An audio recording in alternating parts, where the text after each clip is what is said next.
Hüquq və İnsan Haqları İnstitutunda Ümummilli lider Heydər Əliyevin anadan olmasının 103-cü ildönümünə həsr edilmiş tədbir keçirilib. Məhkəmə sisteminin məsul şəxsləri, millət vəkilləri, ombudsman, vəkillər kollegiyasının sədri, alimlər, yapın, vətəndaş cəmiyyəti və geniş ictimaiyyət nümayəndələrinin iştirak etdiyi tədbirdə Heydər Əliyev və Azərbaycan Ədliyyəsi adlı kitabın təqdimatı olub.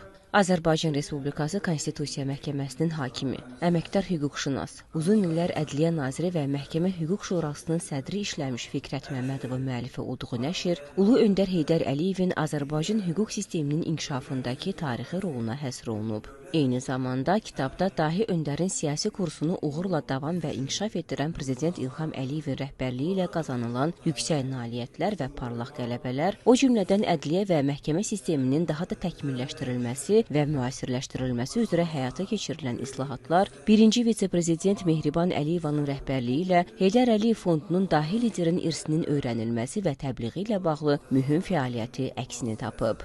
Tədbiri giriş sözü ilə açan institutun idarə heyətinin sədri Məhəmməd Quluzadə, nəşrdə Ulu Öndər Heydər Əliyevin zəngin dövlətçilik irsi, xalqımız və dövlətimiz qarşısında misilsiz xidmətləri, həyata keçirdiyi hüquqi sahədə, xüsusilə ədliyyə sisteminin təkmilləşdirilməsi, yeni məhkəmə sisteminin formalaşdırılması ilə bağlı islahatların geniş yer aldığını bildirib. Müəllif həmçinin Ulu Öndərin rəhbərliyi altında işlədiyi dövrə dair şəxsi xatirələrini və müşahidələrini də oxucularla bölüşüb. Ümummilli lider Heydər Əliyevin imzası ilə qəbul edilmiş tarixi əhəmiyyətli hüquqi sənədlər, arxiv fotomateriallar barədə məlumatlar verilib.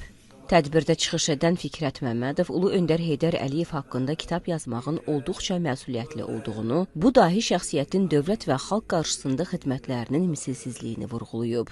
Zaman keçdikcə Ulu Öndərin dahiliyinin, uzaqgörənliyinin, müdrikliyinin daha dərindən dərk edildiyini, belə şəxsiyyətlərin nəinki əsrdə, minillikdə bir yarandığını bildirib. Qeyd edib ki, dahi şəxsiyyət Heydər Əliyevin həyat və çoxşaxəli fəaliyyəti haqqında yüzlərlə kitablar nəşr edilib. Ulu Öndərin etimadı ilə məsul vəzifələrdə çalışmış bir şəxs kimi özümə mənəvi borc bildim ki, Ümummilli lider Heydər Əliyevin hüquq institutlarının, xüsusilə ədliyyə orqanlarını və məhkəmələrin səmərəli fəaliyyəti ilə bağlı gördüyü işləri və həyata keçirdiyi islahatları tarix üçün həkk edim. Kitabda 1969-cu ildən başlayaraq Ümummilli liderin bütün dövrlərdəki fəaliyyəti əks olunub. Bu zaman dahi şəxsiyyət Heydər Əliyevin dövlət fəaliyyətinə, xüsusilə də Azərbaycanın hərtərəfli inkişafına yönəlmiş işlərə nəzər salınıb deyə Fikrət Məmmədov əlavə edib.